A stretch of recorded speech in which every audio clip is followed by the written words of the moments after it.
everybody. Welcome to the Hallmarkies podcast, and we're so excited today. This is our very first episode of the When Hope Calls series of our podcast. We don't really have a set name for this series, but we're excited to be talking about the new series from Hallmark Movies Now called When Hope Calls. We had our first 2 episodes that streamed this week starting on Friday, and we're going to talk it all out and the new show and what we thought. I'm Rachel, and I'm really excited today to be joined by our very favorite co-host, Amy, is here. Hello. Yes, and Cammy's here. Hi. Thank you so much for joining us. Oh, I'm so excited to be doing this. This show was so awesome. I can't wait to talk about it. Yeah.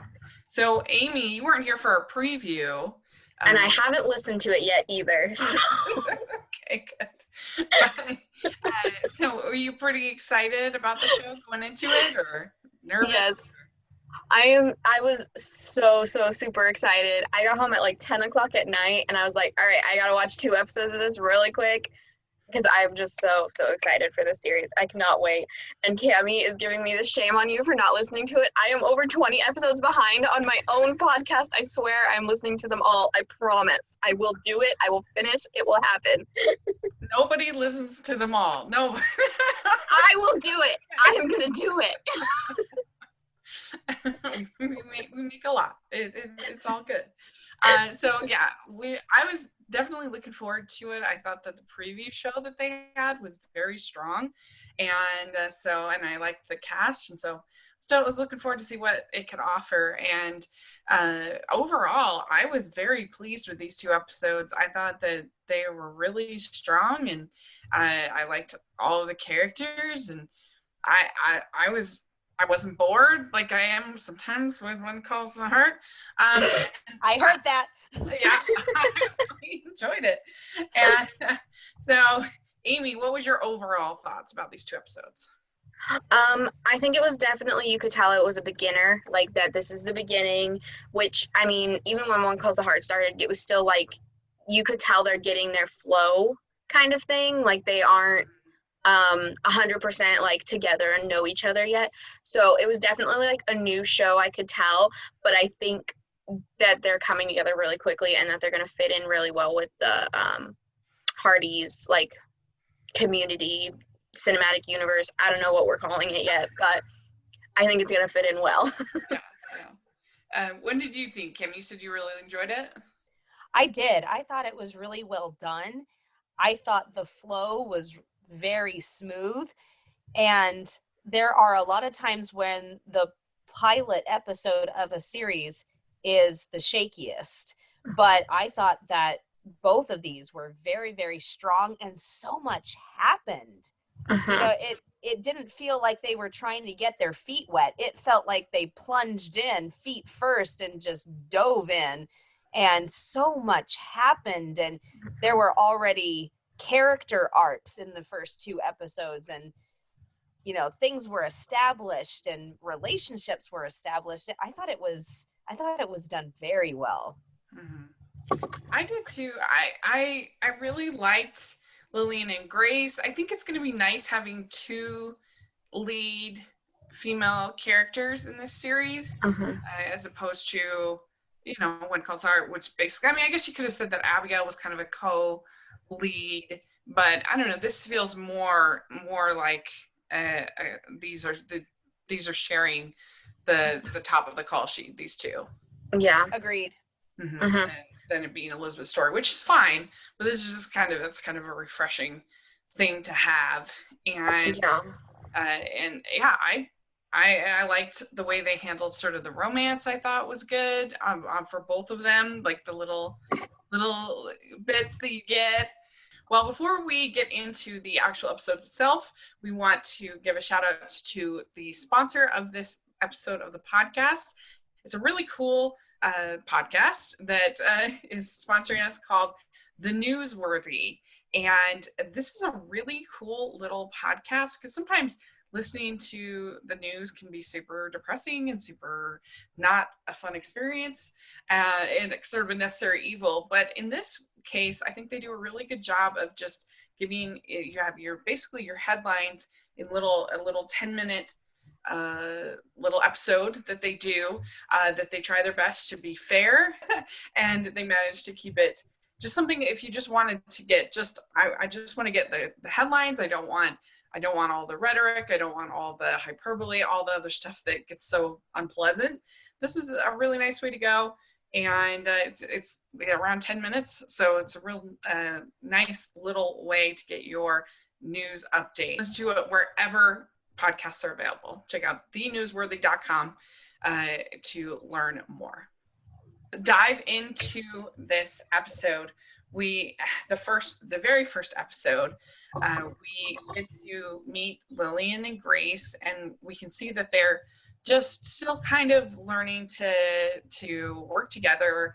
And also you can see they have a big difference about sort of their idea on budgeting is very different.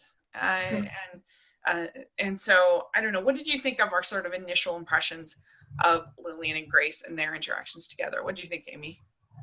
I definitely think this is going to be kind of the season of like a learning process for the two of them, because they didn't necessarily grow up together. So there was kind of those like awkwardness, like with the money, like not having that same upbringing and like knowing how the other one is with certain things, whereas sisters who would have grown up together would have more of a similar like outlook on, say, the money. So I think there's going to be a lot of different things throughout this season that are going to be them learning each other's cues and that type of stuff. Yeah. What did you think, Amy? Well, one thing that I noticed was that they had the exact same sigh. If you look in the end of the episode when they're talking about Lee and Rosemary leaving, both of them sigh the exact same way. Oh, I miss them already. Oh, I know. And I just thought, whoa, that was a perfect way to show that they came from the same family, but they had the different upbringings. At the very beginning, jumping back, when Grace was in the room and she saw the name, Lillian's name, and her different heights through the years, and just that heartbreak on her face at such a little thing that she never had. And Lillian was very quick to notice that that is what was bothering her. So she picked up on that very quickly. But then when she goes to try to comfort her, she was very stiff and very awkward and didn't quite know how to comfort her. And so I thought that it was a perfect illustration of showing that, yes, they are sisters, but like Amy said, they're still getting used to each other. They're still getting to know each other, and they don't really know each other in most senses of the word. But then my favorite part was at the very end when Lillian says, in matters of romance, this is my first opportunity to be a big sister. And so I thought, oh my goodness, because I even wrote down while I was taking my notes, I said, sister girl talk, yay! because they don't know how to do that. They don't know how to have sister girl talk together. And so, yeah, I thought that was the sweetest thing, that they were able to show that they are sisters, but they were able to show that they are still getting used to each other and still getting to know each other, especially as adults. Yeah, because even if they had grown up together, like, living with your siblings is a different experience. I don't know, than under the same roof with your parents. Like it's different. Like, I mean, it was really good. I was a roommate with my sister in college, and that was a really positive experience. But it's a different dynamic, especially when you're bringing in budget into things, and how the one wants to give the kids a treat and keep things light and fun for the kids, and the other's like, oh, we don't want to do that because we got to keep expenses down. One thinks the idea of the cow is a good idea, one doesn't. Like all that stuff gets pretty complicated pretty quickly. I thought the cow thing was hysterical. Eleanor, the housekeeper, brings it up as a joke, and Grace says, "Yeah, let's do it." Yeah. I am looking forward to, I feel like in When Hope Calls, there's going to be more, unlike in When Calls the Heart, family dynamics, because there's permanent characters that are related. Whereas like When Calls the Heart, we just see like they'll come in for an episode or two. So I'm excited for it to be whole story arcs with like the family dynamic between Chuck and Tess. Is that his mom's name? I can't remember. Yeah. And then the family dynamics between the sisters. And I'm really excited to actually see that like consistently with a huge arc rather than just them coming in for an episode or two, because that's not something we have on When Calls the Heart. Yeah, I agree. I think that will be nice, and to see that sort of more sort of different message as far as, because When Calls the Heart is all about community and community family, and there definitely was that here, but I think this will be a little bit more about family. Yeah, especially since Chuck's uncle then runs the hotel, so like it seems like, okay, there's going to be family throughout the whole town that in some way people are related and stuff like that, which I think is really cool. Yeah, including the dirty family secrets, which apparently have already started to come to light and cause problems.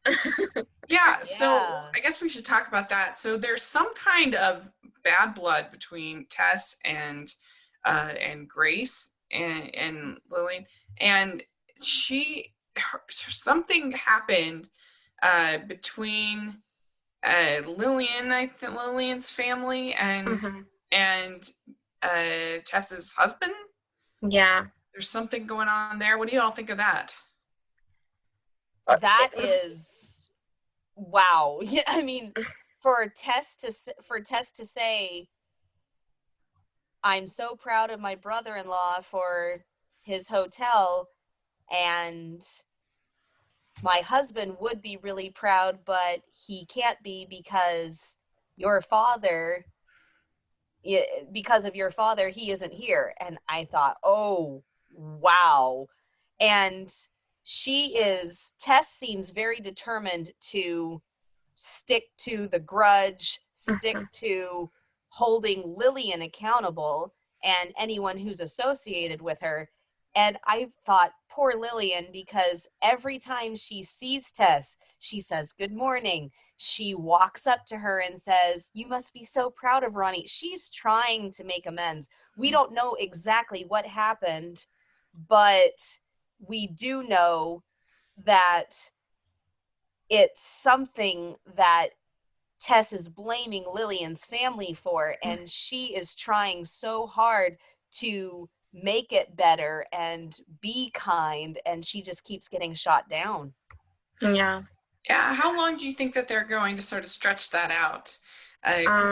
One of the things that frustrated me in The Good Witch this season is I felt like they had these really fun, dishy plots, but then they would like solve it in one episode, and there could have been so much more character development and more done with the story, but I don't know, it was weird. And so I'm kind of wondering, I'm hoping that they will carry this out at least through the end of the season. You don't want them to carry it then too long, because then it's just like, oh, when will they engage, kind of a thing. It gets frustrating, but I don't know, I hope they find that balance. Yeah, I would like it if, I don't know, maybe like halfway through the season or 3/4 of the way, Grace finds out what had happened, and then maybe trying to like reconcile or at least have them see common ground, because I don't think it's something that necessarily Lillian needs to be blamed for. And even if her father, let's just say Lillian's father did something really, really bad and it was his fault that Chuck's father is no longer there. Let's just say that was, even if it was, should she blame his daughter for what he did? No. So hope maybe Grace will be like the new sounding board and help them, at least get along and agree that it wasn't Lillian's fault for whatever had happened. Well, it sounds like Grace knows what happens, because she said to Chuck when he was checking out Virginia the cow, she says, "Hey, I'm sorry about what happened to your dad, and I know Lillian is too." So it sounds like we're the ones who are in the dark, and wish granted, Rachel. They didn't solve it in the first 2 episodes, so Yeah. That's true. I hope that they I hope they use that plot line effectively, and I think they will. But yeah, it's an interesting one that I think, I don't know, Tess is an interesting character because she definitely came across as really unlikable, and I don't know if they how much, I don't know if they were trying to make her seem more likable than, at least to me, that she came off as pretty, especially when she's like working with that guy who ended up kind of that well, there, first of all, there was the man who's really mad at her Ken about, Newsome. yeah. And so there's that plot line, but then also just sort of her, like her working with that guy about the fire, and that sort of, I don't know, it was kind of like, oh wow, they're really pushing, making her seem pretty unlikable. Oh, Ben the feed store owner. Yeah. Yeah, and do you know what I thought was so funny is there's all of this horrible bad blood between the families, but when Lillian gets pulled out of the infirmary fire completely unconscious, Tess is practically cuddling her. I thought, what the? Yeah. Well, she might be mad at her, but I don't know if she wants her to die. Right. Like, yeah.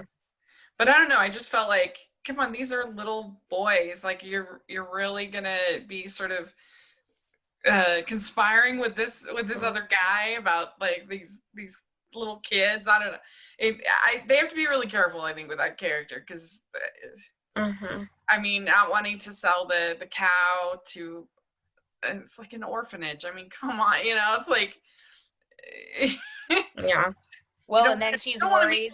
Too much of an Ebenezer Scrooge. I mean, come on. Well, and then she's talking to Ronnie, and she says, "I'm not worried about how much Gabe knows. What has me worried is what he'll find out." I thought, oh my. What did they do? Yeah, I wonder if there was some kind of, maybe they were part of some kind of crime or something like that, and it didn't end up well for her husband, or yeah. Well, Lillian's parents aren't around either, so did this my thought process, did this accident that happened to Chuck's father, did something similar happen to Lillian's father as well? And like that whole situation is blamed because Lillian's parents aren't around either, so we don't know what happened to them. So I'm wondering if that is somehow intertwined and intermixed what had happened. So I was curious about the same thing.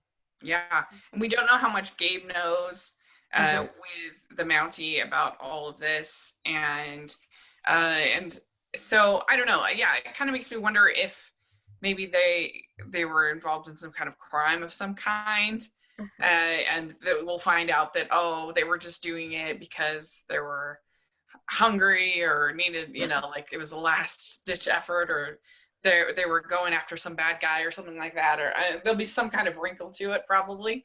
But it's like a Robin Hood kind of thing, but it didn't go well. I don't know. It'll be interesting to see what happened. So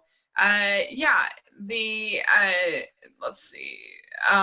So how did you think that both of these dudes came off? We had Mountie Gabe, who says that a Mountie's job is never done, and then you had Chuck, who is your town veterinarian slash sometimes doctor. What did we think of them?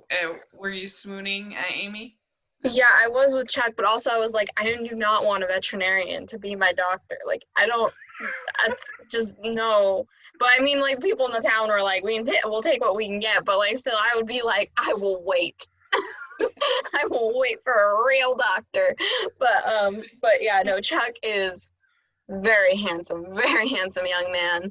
Love a guy on horseback, really great. Gabe is also very cute, and I'm looking forward for their hopefully their love interest storylines with Lillian and Grace, and hopefully those actually happen. It's not like 3 seasons from now and I'm like, okay, so are they gonna date, or like is this just gonna be like witty banter for the rest of their lives? So ever seen the movie Baby Boom with Diane Keaton? she plays this, it's pretty fun. She plays this like workaholic who ends up getting this baby. I've seen it. She ends up in the country and she gets in at like a fender bender, and she said that she goes to the town doctor not realizing that he's a veterinarian, and she's all telling him all these things, and he's like, well, I have all these other patients and whatever, and he's like, oh, sorry, this is a horse. It's pretty good. You should check it out. But it just made me think of that. But yeah, I thought that there's particularly the actor who played Chuck was very swoon-worthy. He definitely has that whole sort of a long, lingering, smoldering stare down. He's got it. Mm-hmm. Oh, and Rachel, I figured out how to say his last name. Oh, good. Hovanessian. Greg? Hovanessian, and it's Armenian. Oh, Oh, interesting. okay. And Hatanaka is Japanese. Oh, So RJ Hatanaka is from Japanese descent. look at that. Okay, good. Jeez. So yeah, I just thought he was doing really good with that. Like, I'm gonna look at you across the room, and I'm really interested, but I'm not gonna say I'm not gonna say anything. Like, he was very good. I think that Mountie Gabe, he did a good job, but I was less enamored with him. I like Chuck definitely stole a show Yeah, for me. totally. We're gonna have to, that Mountie, he's gonna have to prove himself as a Mountie, Yeah, He's that's true. not there yet. The bar is high. Mhm. So we have all this stuff with the cow, and then there's also immediately some animosity about the orphans, about them, can they take care of these orphans, first of all? But then also, are they going to be some kind of like burden on the town? One thing I noticed, how many orphans are there? Do we know? I counted 6. Yeah, there are 6. Sure. Is that right? Okay. Helen, Sophia, Fred, Mary Louise, Christian, and Vincent. Is that right? Yeah. Believe so. Okay, good. And it was interesting. What did you think of the character of Pearl, the person of color, woman with the daughter, that was kind of upset about the orphans at the beginning, but then when they helped her daughter at the fire, she kind of came around. What did you think of her character? Every town needs a busybody. Yeah. There you go. I think she had a great storyline to be the one who was discriminating against them, and the one that was pinpointing everything that could be wrong with them, and then she's forced to rely on them with the fire, and she's very hesitant about letting her daughter go with Grace, but she does not have a choice. And just the fact that Lillian said, take all the children in town back to the orphanage is amazing. And that's the way that Lillian is. But then, so the fact that Pearl has to rely on Grace and Lillian to take care of her daughter, and then for her to come to grips with that fact. And then at the very end, so much is said with so few words. Lillian gives that little smile and says, would you like some soup and some fresh milk? I thought, oh my goodness. For her to say, yeah, everything's cool, everything's fine, there's no animosity, there's no hard feelings, and for Pearl to just be in tears that her daughter is safe, and that these 2 young women that she had obviously misjudged have taken such good care of her daughter. It was a very sweet moment and a very good arc for one episode. I think so too, and it's nice to see a little bit of diversity in this casting. Yeah. And I thought it's Kim Roberts is the name of the actress. I thought she did a good job. So then there's the grand opening of the hotel. We find out that this is Tess's brother-in-law. Right. Yeah. Yeah. that is opening the hotel, that it got a big refurbishment, and everybody's pretty excited about it. And then there across the street, there's a big fire at the store that's run by a guy named Joe. Mhm. And and I feel like I've seen that actor who plays Joe I can tell you where. in a ton of Hallmark stuff. I feel like Mhm. His name is Jefferson Brown, and he was a character on Good Witch for a while. He played the character of Stephanie's boyfriend. I knew it was Ben. Oh, okay. Why did you leave us, Ben? Yeah, he's by far the best. I didn't have time to look it up, so thank you for looking it up. But I was like, I think that's him, but I wasn't sure. But yeah, he was the best by far out of any of the love interests for Stephanie.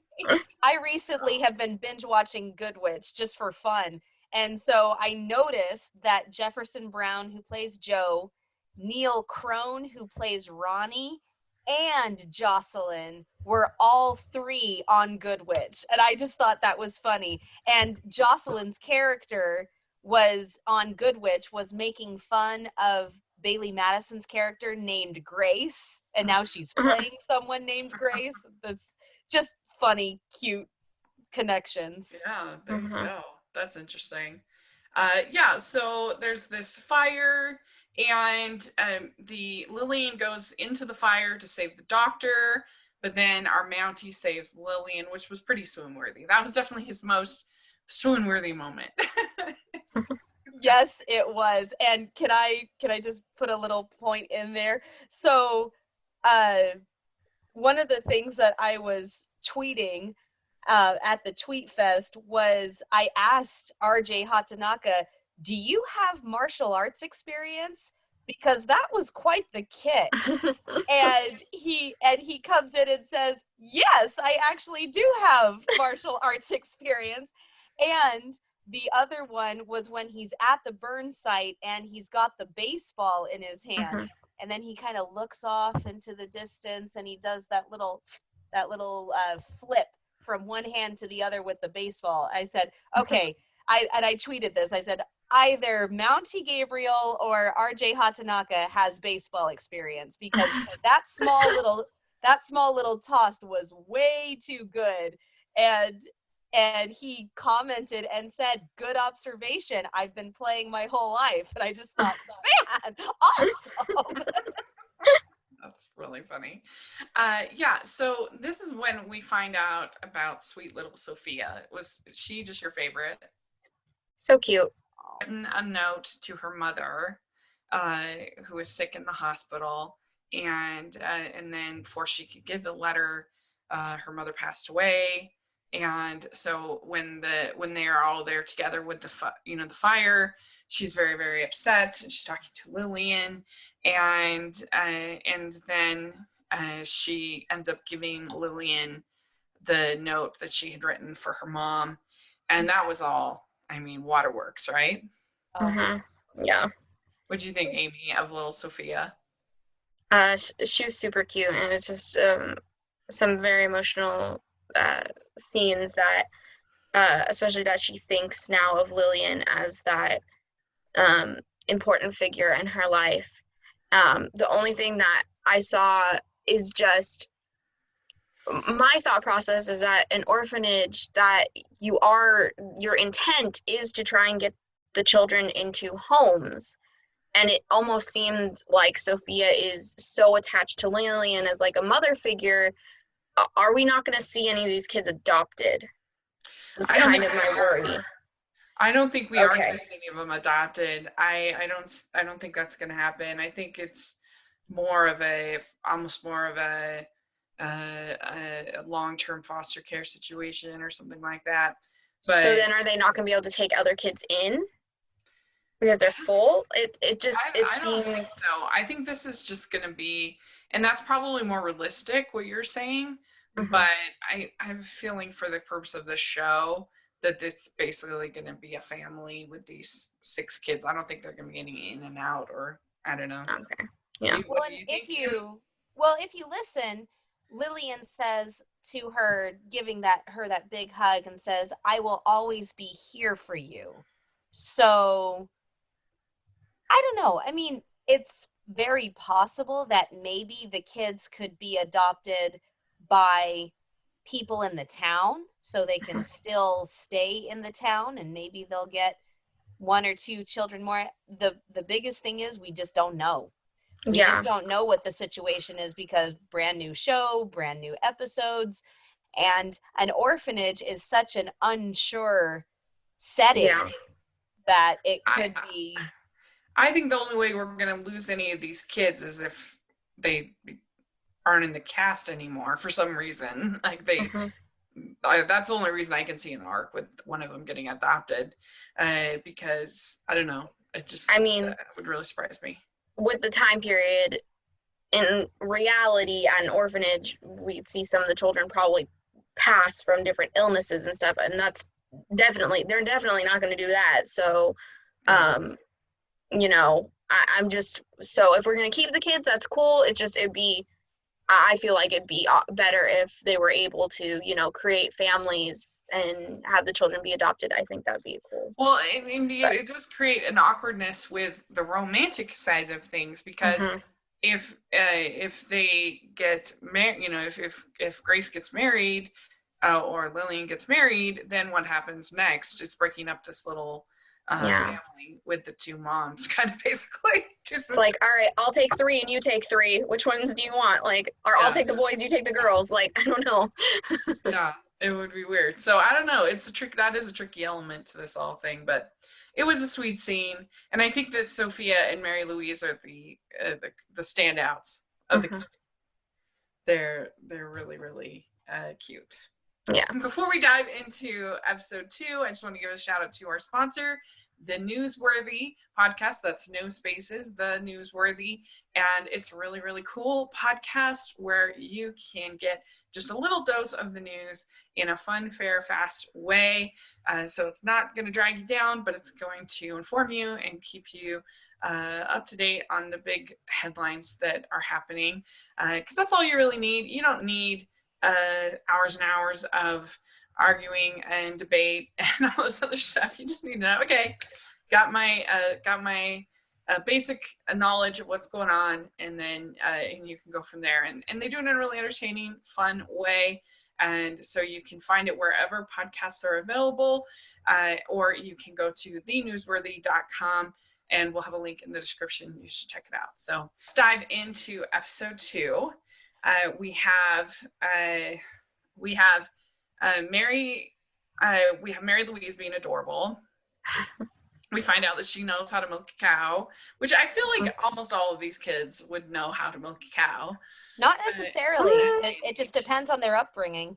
Yeah, if they came from the city necessarily, or, I mean, I definitely near the ocean or something, it'd be different. Lillian definitely would. I mean, she grew up in that house in the country. I feel like it would be, I mean, they're not going to get their milk delivered in a country house like that. See, the way that house is, like, it's so huge and it's at the edge of town like that, it gives me the impression that maybe Lillian's family was very well off because of that huge house. So I was thinking, well, maybe she was, servants. Yeah. And, their housekeeper, maybe that was hers when she was little. Like, I was wondering the same thing. Yeah. And where did Eleanor come from? Was she the family's housekeeper? Did they hire her on? Yeah. So. Yeah. And we get some major, great Chuck lingering looks on Grace. I love those. That's my favorite. I mean, it's not quite as good as a British lingering look. Like, that's the best in like a Jane Austen movie. You've got like your Mr. Darcy just like staring uncomfortably at Lizzie for hours. I love it. Those blue eyes. Well, you've got the Brit, so you've got the long-lasting looks, and you've got Maggie Parsons, the British nurse. So I don't know. Maybe we need some long lingering stares from Maggie for sure. But but that's my favorite. I love that in romances, when the dude is just like, he's just staring like Mm-hmm. beautiful and great. Um, and so we get Leland and Rosemary coming from, obviously from One Calls the Heart, from Hope Valley to bring the lumber. Yeah, and I feel, of course I love them and they're my favorite, but I feel like it was a little early to bring them in. Just Yeah. because we're just sort of getting our feet wet with these new people, and I don't know, I feel like I could have had maybe one or two more episodes before we had that sort of, because I was talking with some of the people about, well, what did you think, what was your favorite part, what really stood out to you about these two? Oh, Lee and Rosemary were the best. I'm like, oh, see, I don't know, I feel like that was too soon to bring them on. See, I was trying to like think of other crossover shows, and if there was cameos, because like I watch all the CW Cinematic Universes episodes. Like in the first episode of the new series, it would normally be like that person was there for like a minute, not in the first episode, and then it was like the 10th episode that they would do the whole like everyone is together type of thing. So I could see where it was a little bit too soon, but the thing is though too, unlike on TV where you have 24 episodes to work with, like even the Grey's Anatomy crossovers and stuff, there's only 10 episodes in this season, right? So it's a lot shorter and they have to condense it a lot. So yeah, I mean, I feel like even having them in the third episode, because they knew these two were coming out together, I think that would have been better. And just to have it be just this cast for this initial sort of rollout. I don't know. I liked them. They were amazing, but I don't know. I just feel like it was too soon. I think it kind of set the tone. You liked it? I mean, I didn't dislike it at all, and I loved them, and I loved their interaction. But I think it helped to set the tone a little bit, to help them say, this is When Calls the Heart, helping When Hope Calls scoot along and get off of it and get on its feet. And I don't know, I really liked it, and then just seeing people from Hope Valley interact with people from Brookfield. And because it wasn't just Lillian and Grace that they interacted with. I mean, yeah. Lee's conversations with Joe, oh my gosh, because Lee has become the voice of wisdom on When Calls the Heart. And so for him to be able to say, I know that look, and just to encourage him and to also kind of be that voice of authority for the boys, when they were fixing the water spouts. Don't wait to be asked. I don't know. I really liked it. I thought that it was a good way to almost show, I mean, it's the same producer, so this isn't exactly the case, but to, in a way, show that When Calls the Heart was giving When Hope Calls its blessing, almost. And just to kind of get it up on its feet, to give it a little boost. And I don't know. I thought it was fun. Yeah, I mean, I liked everything. I just think it was too soon, but that's okay. All right, so let's talk about what happened. So we find out that Gabe is interviewing the two of the kids. You have Christian and Vincent that we're seeing kind of running away from the fire or around the fire. They're the ones that announced that it was a fire, and so they're interviewing. He's interviewing them. It turns out they're kind of a suspect, which is making everybody kind of more, concerned about the orphans. And again, they have to be really careful about this because, I mean, it's kind of like you're not allowed to hate puppies unless you're Cruella de Vil, and like unless you want to be Cruella de Vil in a movie. You know what I mean? Like there's just certain things that like will inherently make your character unlikable. And I feel like orphans, like cute little orphans, are kind of pretty close to puppies. Like I mean, if you're being like super mean to these cute little orphans, like they have to walk a very fine line there. And I mean, it kind of makes me think of oh gosh, I think it's the second to last Love Comes Softly movie where the Lou Diamond Phillips was like, I hate the orphans, you know, you gotta get rid of the orphans. They're giving the kids, they're giving the town, they're polluting the water or whatever. And it's just like, calm down, people. These are little tiny children. Like, what? And see, the way they were talking about these kids, I'm like, what? Are they running around town, like, stealing things or, like, breaking things or looting or whatever? No, they're not. They're literally well-behaved children. They go to school and they go home. Like, they're not doing, like, I could see if the orphanage was just like, oh, the person is not taking care of these kids and then these kids are just running around town, you know, stealing things and breaking things. Then I'd understand why they didn't like the orphanage all that much.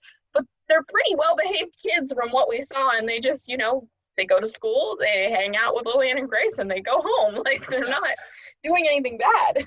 Yeah, I mean, even if they are doing bad things, like, I don't know, they just have to be really careful about that tone there. Be like, I like I said, hey, you're not allowed to hate puppies. You're not allowed to hate little cute orphans. Like, what is going on?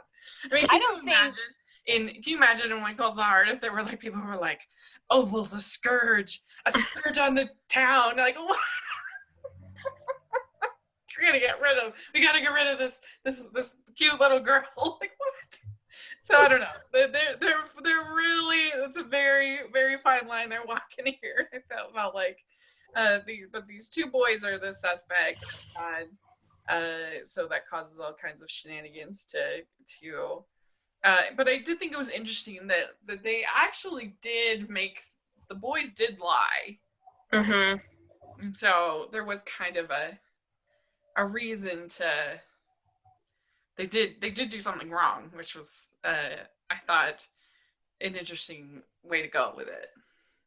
Well, and orphans, just the very word had kind of a bad rap back then.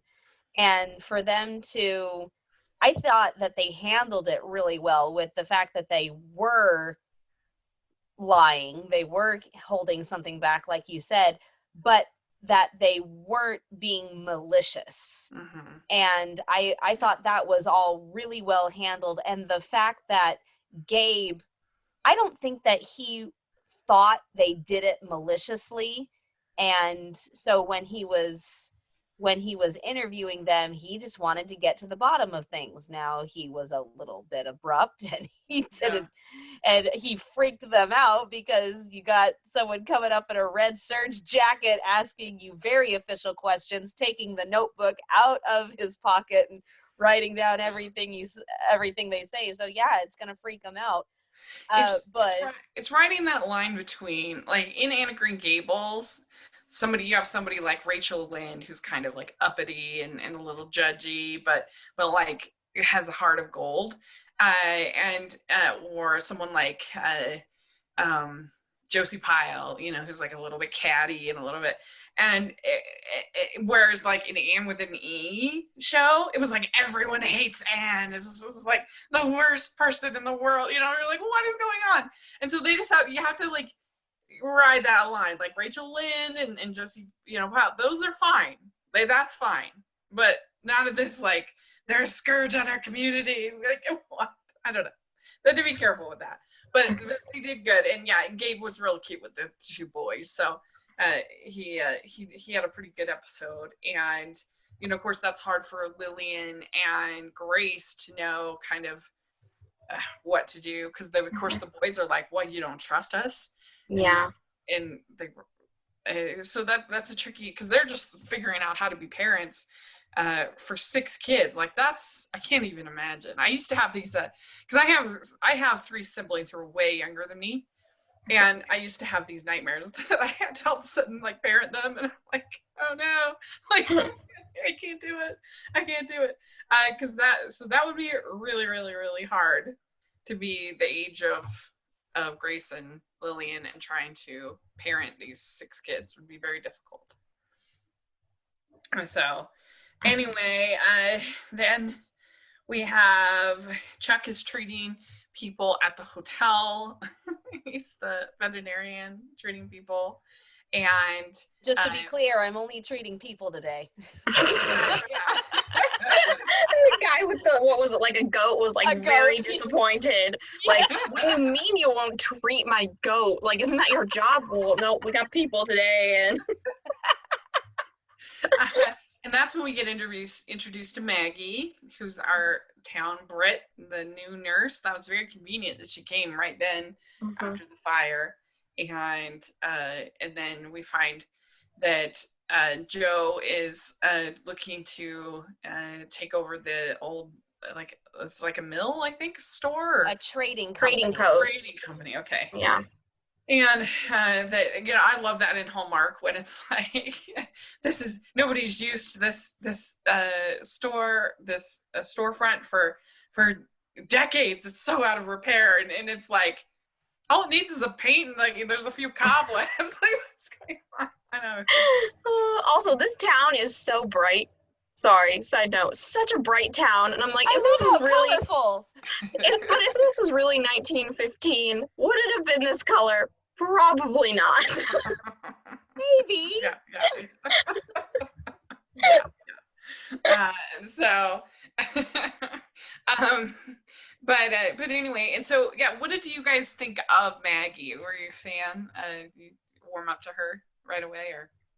She's adorable. I think she's going to be a really strong-headed, like, female character. Like, she's going to have all the opinions, and she's going to try to bring new things in, and people are not going to be as receptive because, like, the natural medicine she did and stuff. So I think she's going to be really strong-headed. She's going to bring that, like, fierce Britishness to the town, and I think not everyone's going to always agree with her, which is going to be kind of fun. Yeah, that was hilarious when she's just ripping open the guy's pant leg, and she's like putting I don't know, that whole scene was like. And it's 1915, so like, let's think about what that would have been a no. Yeah. Oh my gosh, that was really funny. I think the whole historical accuracy thing with both of these shows has gone out the window at this point, but I'm still gonna hope for it. Okay. Yeah. Well, I mean, they forgot World War I. World War I. I mean, that's a pretty big. Also, if it is 1915, didn't they say this show starts in 1915, or was it 16? 1916. Yeah. 1916. Okay, didn't When Calls the Heart start in 1910? So at some point, 2 seasons was the same year of When Calls the Heart, right? Like, yeah. I don't think the years work out. Like, because then there was like New Year's and then Christmas. I don't think the years exactly work out with When Calls the Heart, but you know what? It's fine. Whatever. We're not keeping the calendar here. Let's just. I gotta move on in my brain, okay? I mean, if you can ignore the Great War, the war to end all wars. Yeah. So back to Maggie. Do you feel like Maggie is kind of Brookfield's Rosemary? I could see that. I could see her having the strong-headedness that Rosemary has, or the determination. Yeah. Yeah. I think she would be kind of an Abigail Rosemary mix. Mm-hmm. Because Abigail was kind of the town's leader until she went to go take care of her sick mother. And then Rosemary had the strong personality.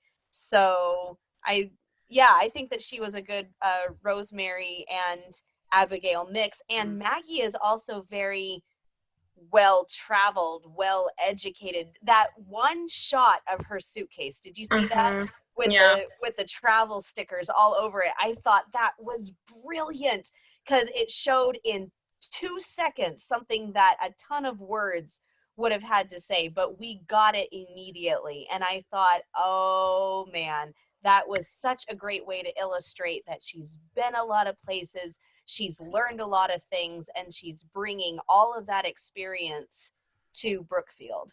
Mm-hmm.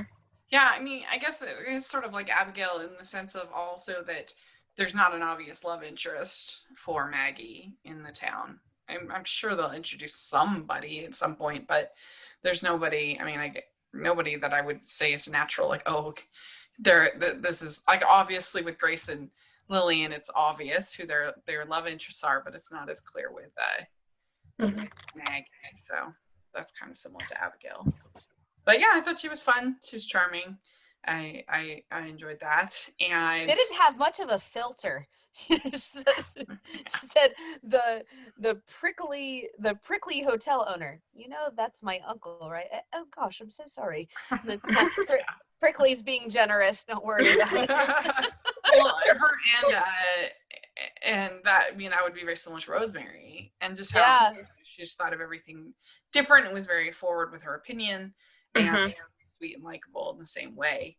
So yeah, and then we find out that that Tess and that other dude saw the two boys running from the fire, and but then we also get this other guy that thinks that Tess is stealing his cows. So there's some drama with all of that, and we then Gabe finds the baseball, like you were saying, in the fire, and so that's getting kind of, oh no, what did they do? And then the kids put on a play for Queen Rosemary, which was so cute. It was so hurtful. And that they were all really cute with, but I think it was Sophia was the one that particularly interacted with Rosemary. And Yes, she was the princess.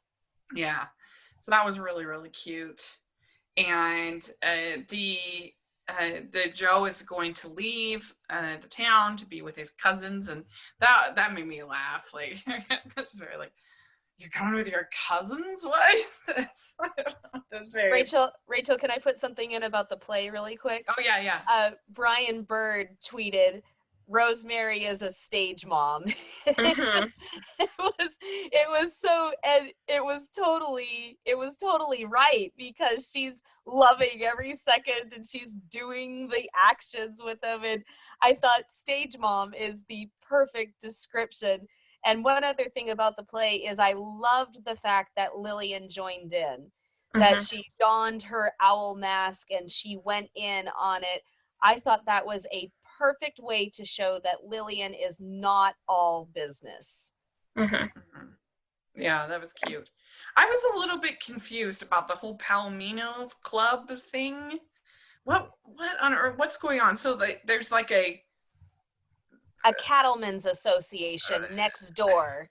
And so they were meeting, and who was there at the Palomino thing? Because everybody else was at the hotel. So the Palomino thing was just the horse that was outside. So the Cattlemen's Association is inside the building, and that's where the boys heard the glass breaking. They were in the infirmary. It took me, I had to watch it twice. I said, wait, hold on, what? Like, what happened? Yeah, so the boys were in the infirmary trying to look at the skeleton that the doctor had in his office. Then on the other side of the wall, that's the Cattlemen's Association, and they heard glass breaking, and they saw a Palomino horse outside. Oh, for some reason I thought it was a Palomino Association. I'm like, what is this, like a polo club? Like, I don't understand what's going on. But yeah, so the records, I guess. That's what took me a while. The records that were destroyed were in the Cattlemen's Association building. So, and this guy that's mad at Tess needed those records, right? Yeah. He didn't necessarily need them, but he wanted to prove that something fishy is going on and that his cows are being stolen. But the their records were part of that. And so anyway, so it's all the tangled web is being we and let's see here. We do get a cute little scene between Lillian and Gabe where she says thank you for saving my life, and they're all flirty and cute. I liked that. That was for good. About a split second, and then it's all back to business. I noticed in the first episode, and it took me watching it my second time through, that Gabe held her hand. when she was unconscious. He was holding her hand, and I was watching with my husband, and I said, "Oh, isn't that cute?" And my husband whispers to me, "Yeah, she's unconscious, so he can get away with it." Because if she hadn't been, then I mean, that's a very valid point. She's very businesslike. She's very organized. She's very all about the kids. And so, yeah, she says, "Thank you for saving my life. I'm going to let myself look at you for 1 second. Okay, I'm done." Yeah, it was very like a very damsel in distress moment for Lillian. She's probably not used to that. No. And so the kids, the boys admit that they lied, and I think that Grace and Lillian have to be really careful because the boys were being a little manipulative of them. Like, what do you not trust me? You don't like me because you're not really my mom. Kind of, they were sort of playing that kind of card. And it's like, if you're going to successfully parent these kids, you can't let them do that to you. I also think the boys were projecting real feelings, because they're feeling rejected in the town, and you're just like all of them. You don't trust us. So yeah, they were being manipulative, but I also think that those were some true feelings coming out, and I really like the way that the boys played their guilt in varying degrees until they finally came clean. Yeah. And we also don't know where these boys where they came from. For all we know, they could have been tossed around to 5 different orphanages already. Right. And so they've learned to put up this front to take care of themselves. And that's something that Lillian and Grace are going to have to, work on and be like, you can trust that type of thing, because we don't know. For all we know, they could have been on the streets by themselves for a period of time. We don't know what their walls are and where they were beforehand, and that's with all the kids. We don't really know. I mean, all that's important, but you also have to, if you want to be a successful parent, you have to be respected by the kids, and you have to not allow them to sort of emotionally manipulate you like that. Do you think that they did a good job with that? Because I thought the way that Grace and Lillian handled the whole thing was well done. I mean, they're still learning, so I'm fine. So with for that. where they were is what I meant. Where they were, I think that they, because with Lillian, that's another reason why I think that Rosemary and Lee coming in this episode was a good idea, because Rosemary was able to kind of be the mentor for Lillian, and Lillian felt like she could go to Rosemary to ask her, how can you tell when someone's lying, because she feels like she's in over her head and she doesn't know how to handle things quite yet. Yeah. I mean, I can see that. I don't know. Yeah, I can see that. So all right, then they restore Joe's store, and that was very exciting, very sweet. And Eleanor says, you don't have to travel to find family. You have it right here. So that was very when called for. That, and here's to your terrible decision. Eleanor's a hoot. And then we find out that someone with a palomino set the fire, and that Tess has one. So it's like, ooh.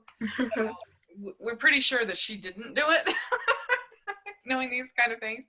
But that was sort of the tease leaving out. And then also Chuck asks Grace to go to lunch, and which in the world of When Calls the Heart, this is like very fast. Yes, they're like finally, so quickly. But she says no at first because she doesn't feel like she can go on a date with somebody who has this bad history and has treated Lillian's family badly. But Lillian overhears it, and so she tells Grace that she should accept and go on the lunch date. So I guess that's what's coming up next week. So that should be fun. So yeah, I want to know who's in the cuffs. if you saw the preview for the next episode, there's someone in Yeah. cuffs. I want to know who's in the cuffs. Yeah.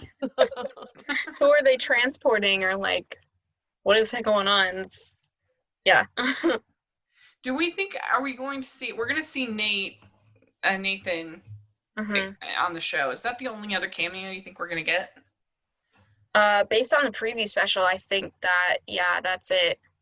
That's the only other advertised one, at least in this season. Yeah. Mm-hmm. So, all right. Well, very good. So it's a pretty strong start, I think. I felt really pleased with it. I'd probably give it, just both episodes, I'd probably give it like a 4 crowns start. I think they did a really good job. And yeah, we'll see how it continues to go. Mm-hmm. What would you give it as far as a start out of 5 crowns, Cami? I'm with you. I'd say 4, maybe even 5. I really, really enjoyed it, and I enjoyed it a lot more than I thought I would, especially when I first heard about it.